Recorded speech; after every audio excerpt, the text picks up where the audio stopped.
Russia. Moscow. Domodedovo International Airport. July 1st, 2002, 8:10 p.m. 45 Russian schoolchildren wait to board a flight to Barcelona. It's their reward for doing well at school. Among them is 11-year-old Artur Hamatov. At the start of the school year, we agreed that if he finished with top grades, then he could go with the group. When I came back from work one evening, he came up to me and showed me his school report card and said, "Dad, look, I kept my word." And he looked at me with a question in his eyes, and I said, "Good, I promise you can go." The children are from Ufa in central Russia. They've been delayed in Moscow because they missed their original flight. A replacement has been chartered to take them to Spain. Flight BTC 2937 is now ready for boarding. Also on the flight are Svetlana Kaloyeva and her children, Konstantin and Diana. They're visiting their father, who's been working in Spain for a year and a half.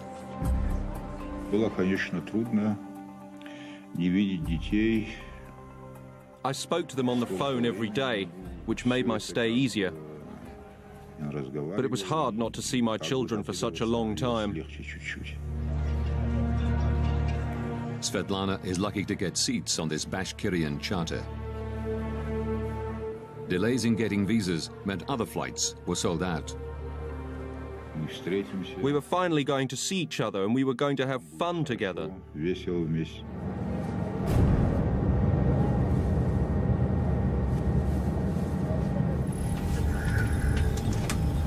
The crew complete final preparations. Дамы и господа, вас приветствует капитан корабля. Добро пожаловать на борт башкирских авиалиний.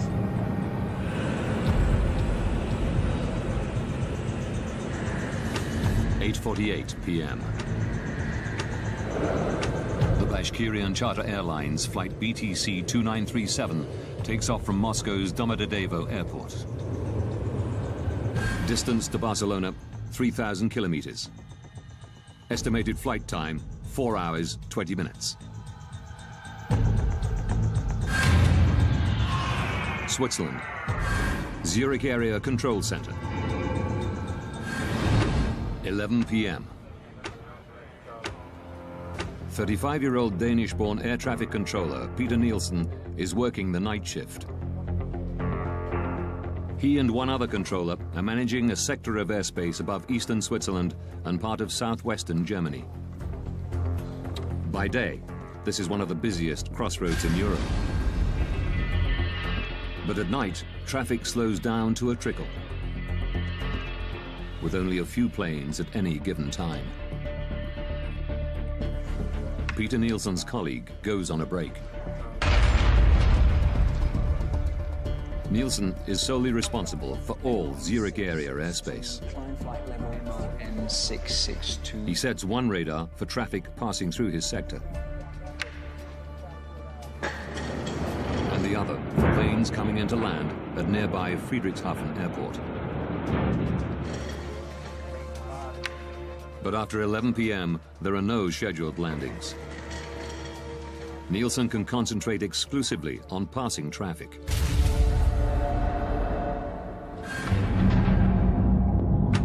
(11:06).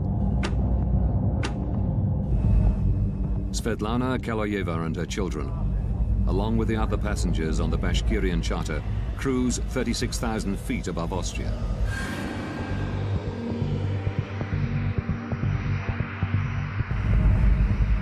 They're scheduled to arrive in Barcelona in just over 2 hours. 600 kilometers away, a DHL Boeing 757 takes off from Bergamo in Italy. Destination, Brussels. The captain and the co-pilot are the only people on board.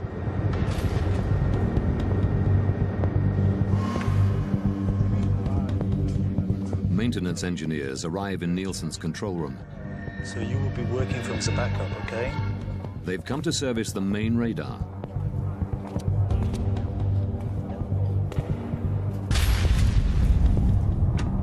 (11:21). The DHL cargo plane, flight DHX 611, enters Nielsen's airspace. The captain requests permission to climb to 36,000 feet. Swiss radar, good evening, DHX 611. DHX 611 identified. Expect a further climb in 4 to 5 minutes. Before allowing them to climb, Nielsen has to regulate traffic. Descent flight level 320. The maintenance engineers now need to work on the telephone system. Work fast, please. 11:25 p.m. An unexpected plane is approaching Friedrichshafen.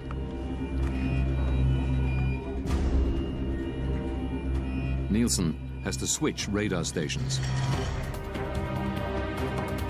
A delayed Airbus, flight AEF 1135, is coming in to land.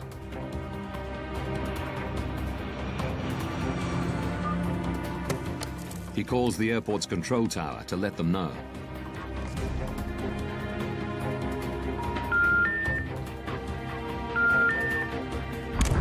He can't get through. But he still has 10 minutes before the Airbus will land. So he moves back to the passing traffic radar. DHX 611. And gives the DHL cargo plane the go-ahead to climb to 36,000 feet. Climb flight level 360.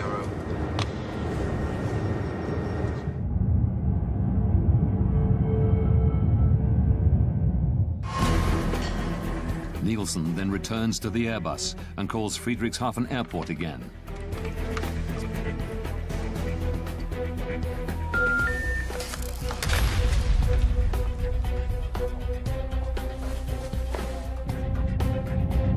BTC 2937.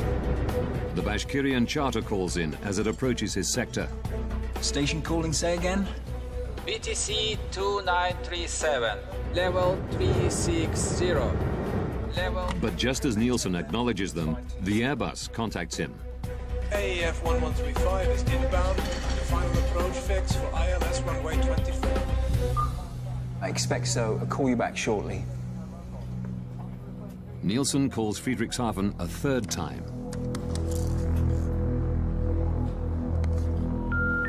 Die gewünschte Verbindung ist nicht möglich.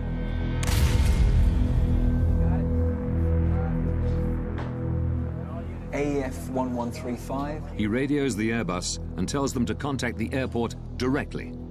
I lost my phone connection to Friedrichshafen. Could you please call them on your second set?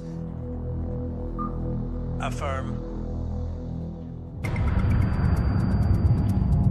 The DHL plane is now flying over Switzerland at 36,000 feet. Suddenly, its onboard Traffic Collision Avoidance System, TCAS, sounds an alert. Traffic. At exactly the same time, the Bashkirian plane's TCAS system also squawks.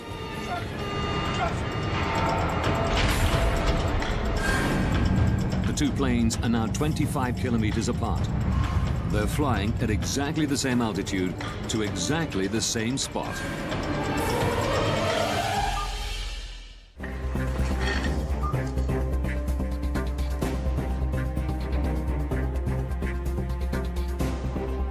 Peter Nielsen suddenly realizes he has an urgent problem.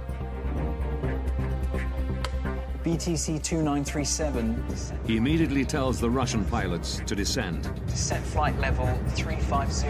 Expedite, I have crossing traffic. Seconds later, their TCAS system says the exact opposite. Climb. Es ist klein. Climb. At the same time, the DHL's TCAS tells it to descend. Descend.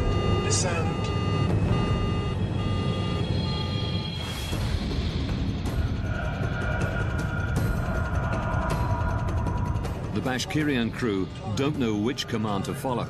Climb. Nielsen repeats his instruction. Expedite, descent level 350, BTC 2937.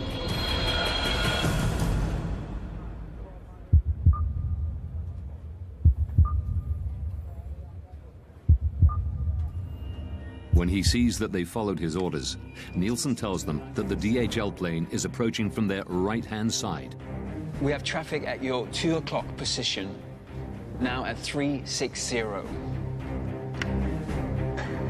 He switches back to the Airbus.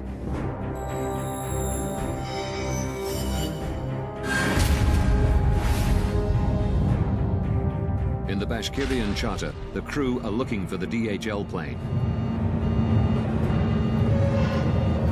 The two aircraft are now just over 5 kilometers apart.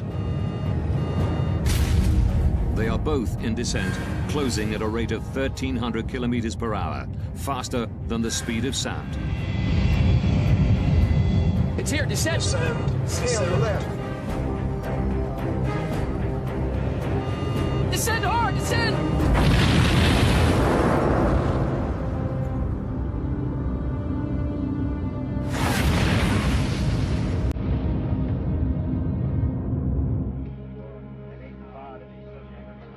11:35 p.m. AEF 1135. The Airbus crew have finally made contact with Friedrichshafen Airport. Can we go, Friedrichshafen? Nielsen can now hand over the plane. Affirm, bye-bye.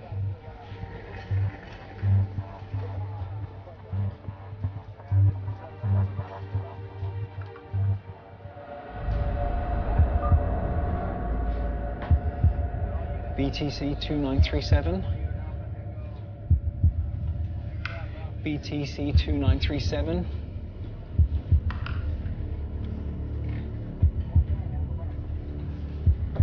BTC 2937.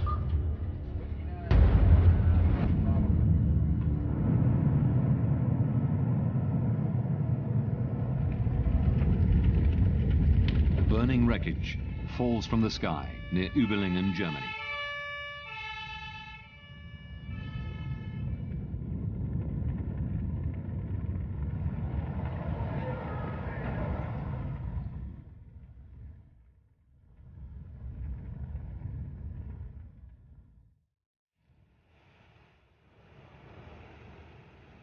At daybreak, the police launched the biggest operation the area has ever seen.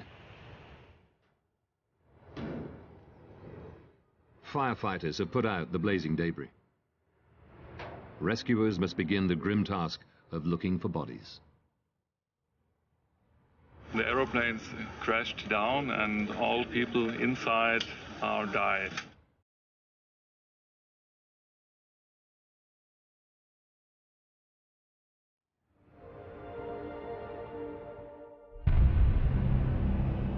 Within days, the victims' families arrive at the scene. Among them is Zulfat Hamatov, father of 11-year-old Artur. Через 2 дня мы полетели в Германию. Это был шок, мы все были в шоке. It was a shock. Many parents were fainting when we saw the broken plane wings, the broken tail.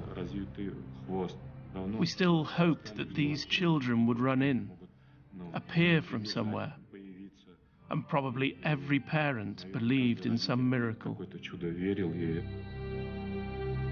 Vitaly Kaloyev flies in from Barcelona, holding out for news that his wife and children were not on the flight. One has to be certain. Maybe it was not my aircraft that crashed. Maybe something else had happened. Who can know without proof?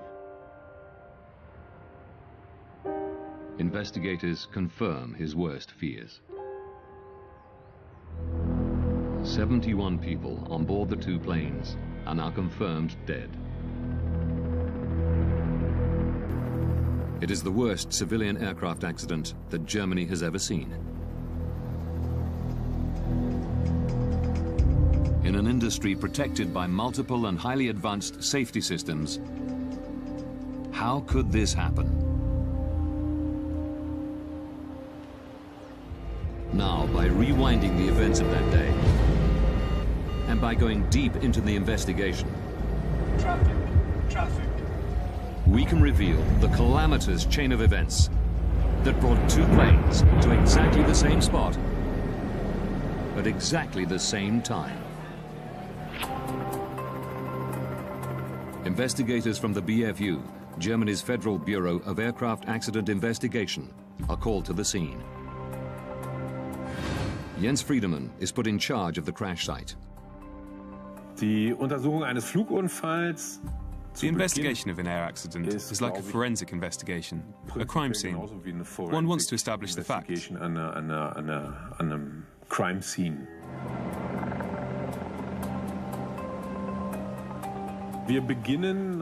At the accident site, we start in total chaos. There's wreckage lying around everywhere. Also da liegen viele Wrackteile.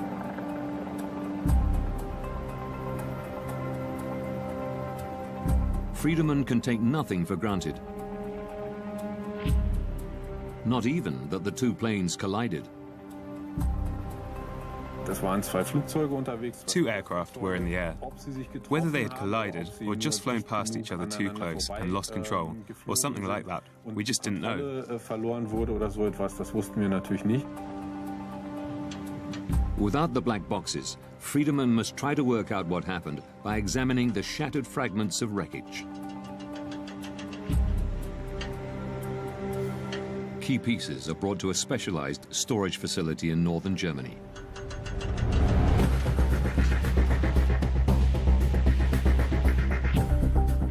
To Friedemann's eye, the mangled metal soon tells a clear story. The Boeing made contact with the Tupolev in one spot. The vertical tail section was broken off. The Tupolev was damaged around the left wing and on the left-hand side of the fuselage. There was also evidence of a collision on the underside of the right wing. The wreckage reveals that the DHL cargo plane and the Bashkirian charter did collide mid-air. We now know what happened. The question is, why did it happen? How could it happen that they got so close?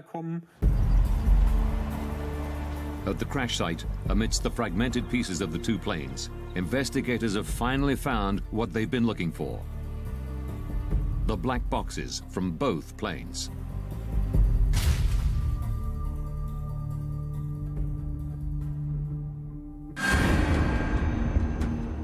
This was very important for us as accident investigators.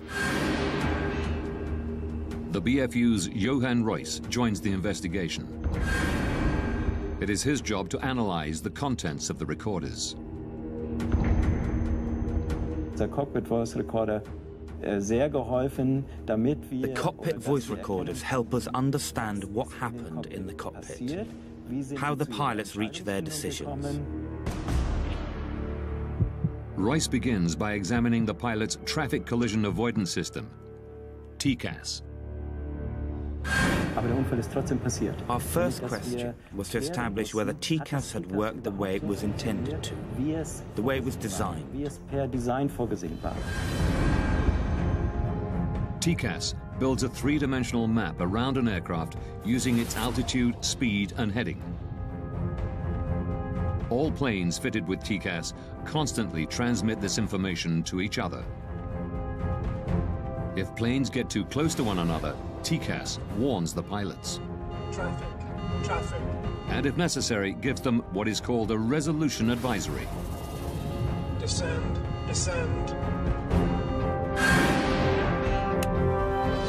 Examining the black box, Reuss quickly establishes that the system had worked the way it was supposed to. Traffic.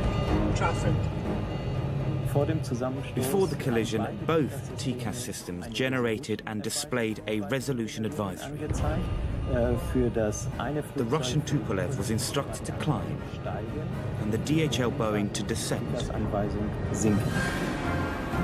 If the aircraft had followed these instructions, there would have been no collision.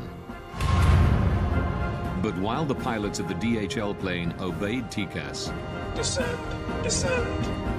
The Russian crew did not. Climb, climb.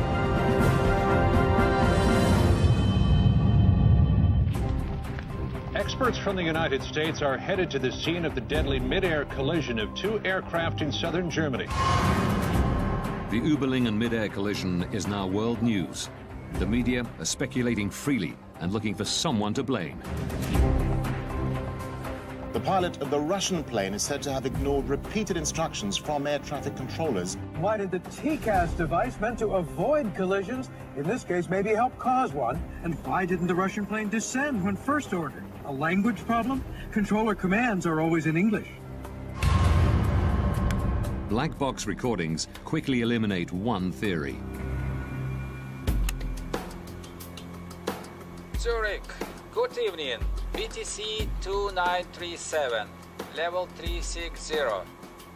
Wir haben mit diesem Cockpit Voice Recorder With the cockpit voice recorder, we were able to establish that language was not the problem. The Russian crew understood English perfectly well.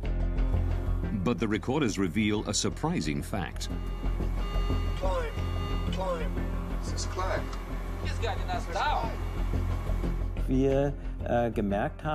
We noticed that there was an instruction from the air traffic controller. BTC 2937, descent flight level 350.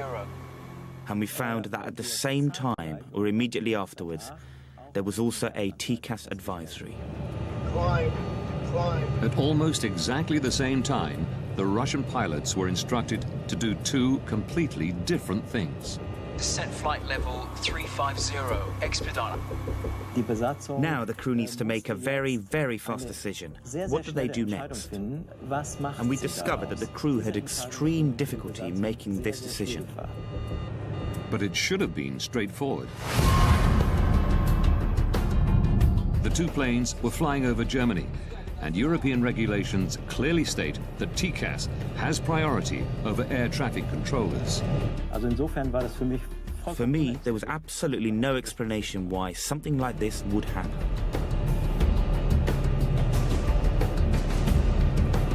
Climb, climb. Why didn't the crew use TCAS the way it could and should be used? By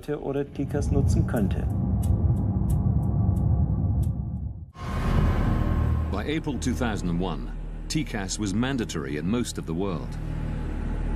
But investigators discover one notable exception: Russia. Could it be that the Russian crew did not know how to use TCAS? Rustam Mustafin is a former Bashkirian pilot. He confirms that even though not standard for domestic flights, planes flying overseas were specially fitted with TCAS.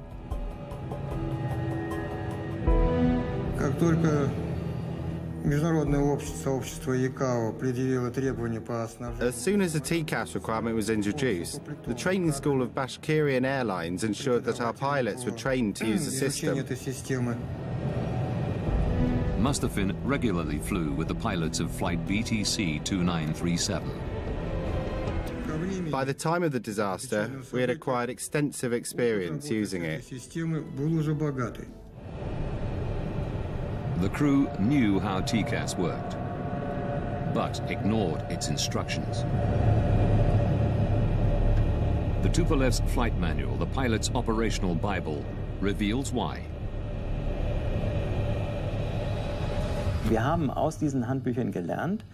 We learned from these manuals that the orders from air traffic control always have a higher priority. The operations manual at the time stated that the air traffic control command was to be given precedence over TCAS in the event of the system issuing an alert. It said that the air traffic control had the final authority. Contrary to European regulations, the Russian crew were trained to use TCAS only as an advisory system and could choose to follow the controller's instructions if they wanted. They were following TCAS regulations, but Russian style. I would have done exactly what these guys did. I would have carried out the air traffic control command. Suddenly, we were able to understand why the crew acted the way they did. Investigators have discovered why both planes were in descent. While the DHL crew had followed TCAS, the Russian pilots obeyed air traffic control. But this doesn't answer a more basic question. TCAS is meant as a system of last resort. The planes shouldn't be close enough even to trigger it in the first place. Investigators have turned their attention to the air traffic control room. A controller must advise pilots to change altitude at least 2 minutes before a potential conflict. But Peter Nielsen didn't tell the Russian crew to descend until just 43 seconds before collision. BTC 2937 descent. Why did the air traffic controller issue the separation order so late? So late that the danger of an accident actually existed. Through shift logs and interviews, investigators learned that Nielsen was the only air traffic controller on duty on the night of July the 1st. Official Skyguide policy is to have a minimum of 2 air traffic controllers on duty at any given time. Investigators learn that it had become standard procedure at Skyguide for one controller to go on an extended break during the night shift. Tom Larsen was a close friend of Nielsen's, working alongside him for many years. The way that Peter was doing night shift, we did that all the time. There would only be one controller because there was very little traffic. Between 11 p.m. and 6 a.m., there are no scheduled landings at any of the airports in the area. But then, at about 11:25 on July the 1st, 2002, Nielsen is presented with an unexpected landing. There was an approach into Friedrichshafen Airport, which he had to coordinate. It's very unusual that one aircraft comes at that time for Friedrichshafen. I guess that the controller was a little surprised about that. Regulations state that Nielsen must contact the airport control tower before bringing the delayed plane in for landing. This should be routine. One push of a button and the phone connects directly to the Friedrichshafen tower. But records show that Nielsen can't get through. Investigators learned that because of maintenance work, Nielsen's phone system was in backup mode. Even then, the controller should be able to make a call at the push of a button. But a technical examination of the phones reveals a terrible problem.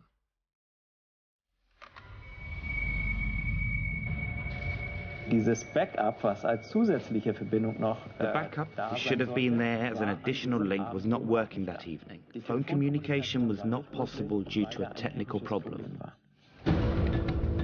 Nielsen tries repeatedly to call Friedrichshafen. A routine task is suddenly taking up most of his time. Die gewünschte Verbindung ist nicht möglich.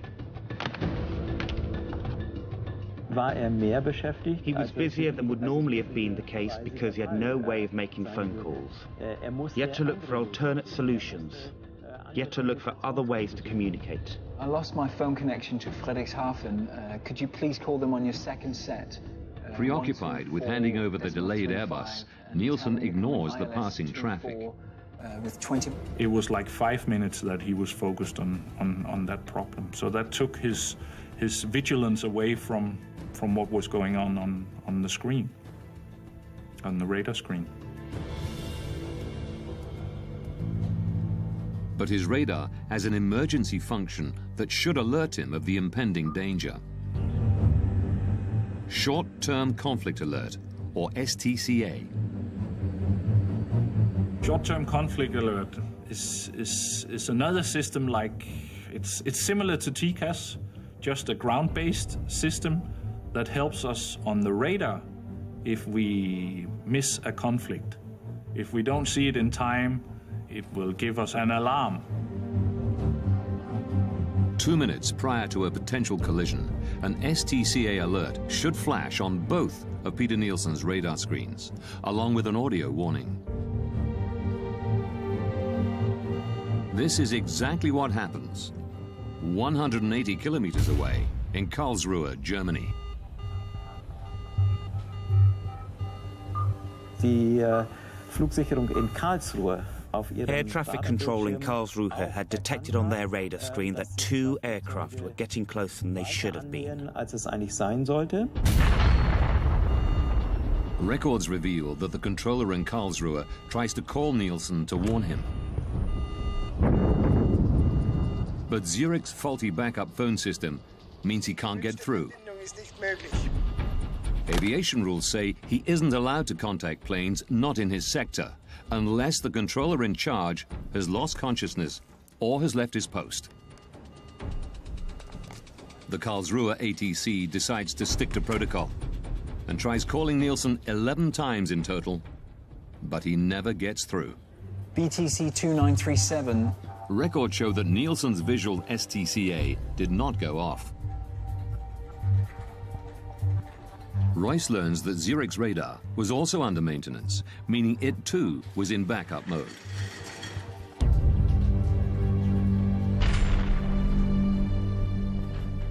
Durch die geplanten Arbeiten an dem The planned maintenance work on the radar system meant that not all the functions present during normal operations were actually available. In backup mode, there is one particular emergency feature which Nielsen does not have. The visual STCA alarm. It's the final piece of the puzzle to explain why Nielsen didn't order the Russian plane to descend until a mere 43 seconds before collision.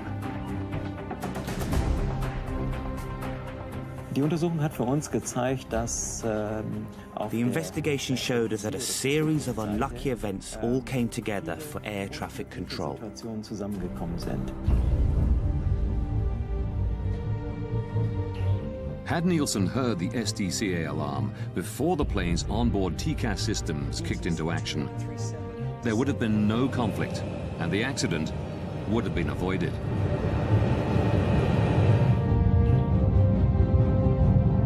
But then, one final twist. 19 seconds before collision, Peter Nielsen tells the Russian pilots that the DHL plane is approaching from their right-hand side. We have traffic at your 2 o'clock position, now at 360. Where is it? It is actually approaching from the left, the 10 o'clock position.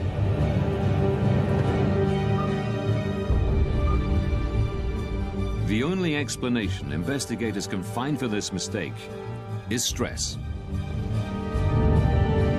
It's uncertain if the Russian pilots would have had time to pull up and avoid collision, even if they had spotted the DHL plane earlier. But the records show that in the final seconds, they tried.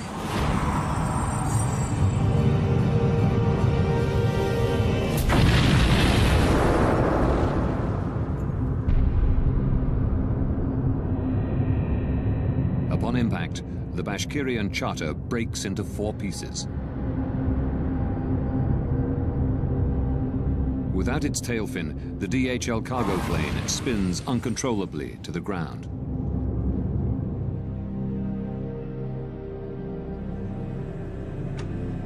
February 21st, 2004. As investigators write up their final report, Vitaly Kaloyev flies to Zurich. He's become obsessed with finding somebody to blame for the death of his wife and children. I wanted to hear them say, we are responsible, but forgive us if possible. They killed so many children and nothing had happened. No apologies, no expressions of sorrow, nothing. Nielsen still worked at Skyguide, but was moving into areas of safety analysis. Kaloyev found where he lived. I went to see the controller. I knew he had been on duty that night.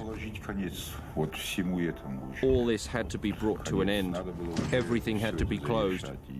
I didn't want to wait any longer and decided to finish this myself. Nielsen came out. He was taller than me. I showed him the photos of my children lying in their coffins. He pushed my hand away. Then he got what he deserved.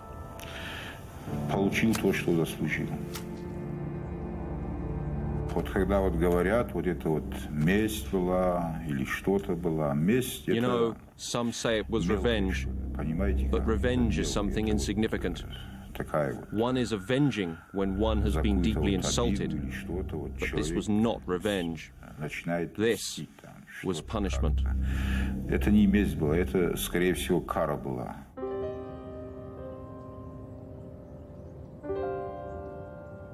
In Switzerland, a man has been arrested in connection with the killing of an air traffic controller who'd been on duty when two planes collided 2 years ago.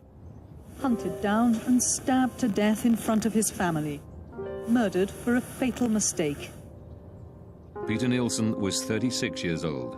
He and his wife had 3 children. After his arrest, Vitaly Kaloyev is held in a psychiatric institution, while the court decides whether he's mentally fit to stand trial. Kaloyev is convicted of premeditated killing and sentenced to 8 years in a Swiss prison.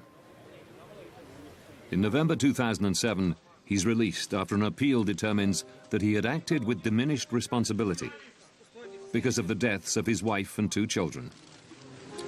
Vitaly Kaloyev is unrepentant about his actions.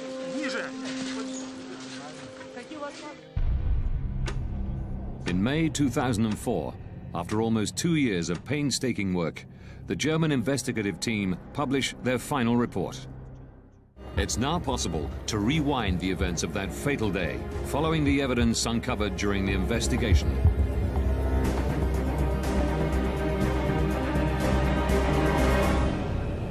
July 1st, 2002.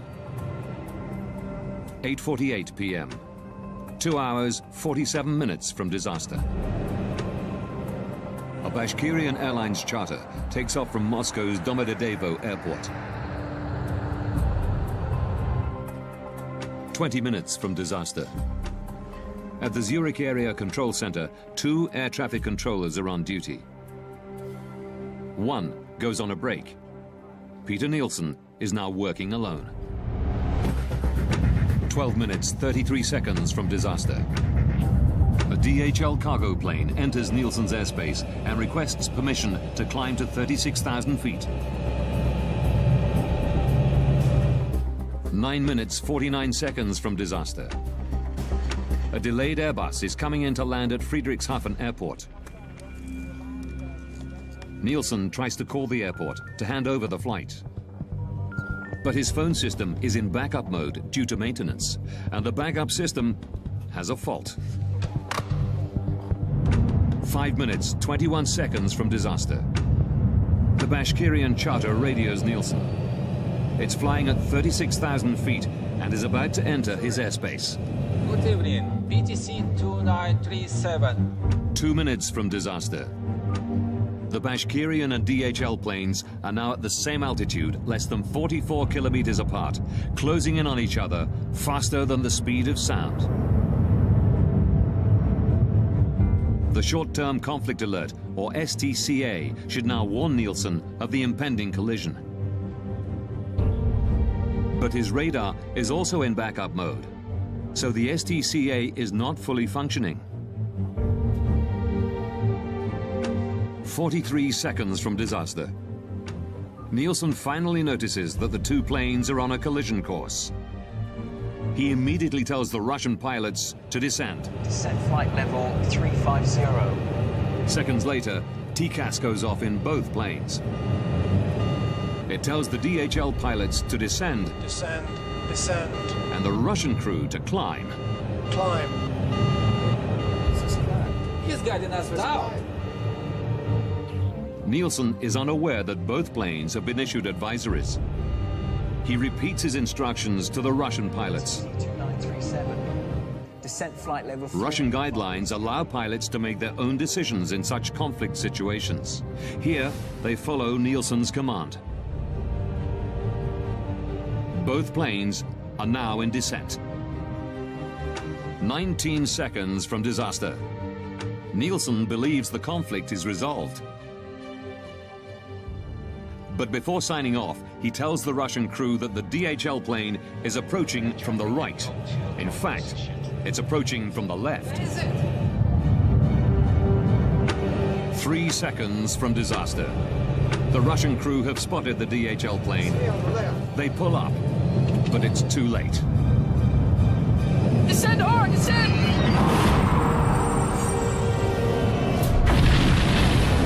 At 11:35 p.m., the planes collide 35,000 feet above the city of Überlingen, Germany.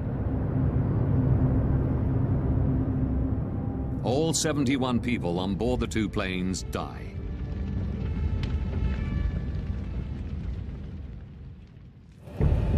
The German investigative report concluded that Peter Nielsen and the Russian pilots had made serious mistakes.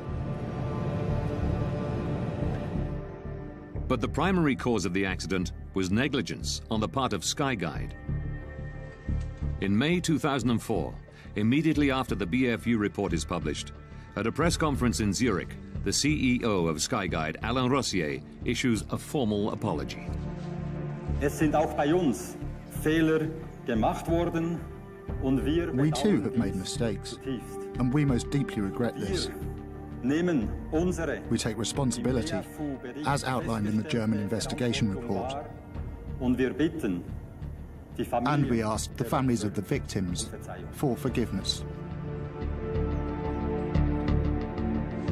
In September 2007, a Swiss court finds 4 Skyguide employees guilty of negligent homicide.